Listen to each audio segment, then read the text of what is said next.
ತಗೋ ಮುಖೇಶ್ ಅಣ್ಣ ಇದರಲ್ಲಿ 1,00,000 ಇದೆ. ಇವತ್ತಿಗೆ ನಿನ್ನ ಶೇರ್ 25 ಲಕ್ಷ, ನನ್ನ ಶೇರ್ 25 ಲಕ್ಷ ಆಯಿತು. ಸರಿನಾ? ಸರಿ ಆಯ್ತು. Okay bye uncle. ಒಂದು ನಿಮಿಷ ಏನಂಕಲ್? ಕೂತ್ಕೋ. ನೋಡಿ, ನಿಮ್ಮ ಪಾರ್ಟ್ನರ್ಶಿಪ್ ವ್ಯವಹಾರನ ಒಂದು ಡೈರಿಯಲ್ಲಿ ಬರೆದಿಡೋದು ಒಳ್ಳೇದಲ್ವಾ? ಅಯ್ಯೋ ಪರವಾಗಿಲ್ಲ ಬಿಡಂಕಲ್, ನಮ್ಮಿಬ್ಬರ ಮಧ್ಯೆ ಒಳ್ಳೆ ಅಂಡರ್ಸ್ಟ್ಯಾಂಡಿಂಗ್ ಐತೆ. ನಮ್ಮಿಬ್ಬರ ಮಧ್ಯೆ ಇದುವರೆಗೂ ಮಿಸ್ಅಂಡರ್ಸ್ಟ್ಯಾಂಡಿಂಗೇ ಬಂದಿಲ್ಲ. ತಪ್ಪು. ನಿಮ್ಮ ಈ ಅನಿಸಿಕೆ ದೊಡ್ಡ ತಪ್ಪು.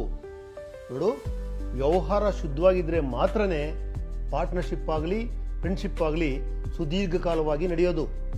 ಒಂದು ಸಲ ನಿಮ್ಮಿಬ್ಬರಲ್ಲಿ ಯಾರಾದರೂ ಒಬ್ಬರಿಗೆ ಅನುಮಾನದ ಹುಳ ತಲೆಯಲ್ಲಿ ಹೋಯ್ತು ಅಂದ್ರೆ ಮುಗೀತು. ಅಷ್ಟೇ ಅಲ್ಲ, ಅದೆಷ್ಟೋ ಪಾರ್ಟ್ನರ್ಶಿಪ್ಪು ಫ್ರೆಂಡ್ಶಿಪ್ಪು ಎಲ್ಲ ಒಡೆದು ಛಿದ್ರ ಆಗಿರೋದು ವ್ಯವಹಾರ ಶುದ್ಧವಾಗಿಲ್ಲದ್ರಿಂದ. ಅದಕ್ಕೋಸ್ಕರನೇ ಏನೇ ವ್ಯವಹಾರ ಮಾಡಿದ್ರು ಒಂದು ಡೈರಿಯಲ್ಲಿ ಅವತ್ತಿಂದ ಅವತ್ತು ಬರೀಬೇಕು. ಬರೆಯೋದಷ್ಟೇ ಅಲ್ಲ, ಬರ್ದಿರೋ ಕಡೆ ನೀವಿಬ್ರು ಸೈನ್ ಮಾಡಬೇಕು. ಆಗ ನಿಮ್ಮಿಬ್ಬರ ಮಧ್ಯೆ ಯಾವುದೇ ಮಿಸ್ಅಂಡರ್ಸ್ಟ್ಯಾಂಡಿಂಗ್ ಬರಲ್ಲ. ನಾನು ಹೇಳಿದ್ದು ಸರಿನಾ? ನೀವು ಹೇಳಿದ್ದು ಕರೆಕ್ಟ್ ಆಗಿದೆ. ಇದಕ್ಕೆ ನಿಮ್ಮ ಅಭಿಪ್ರಾಯ?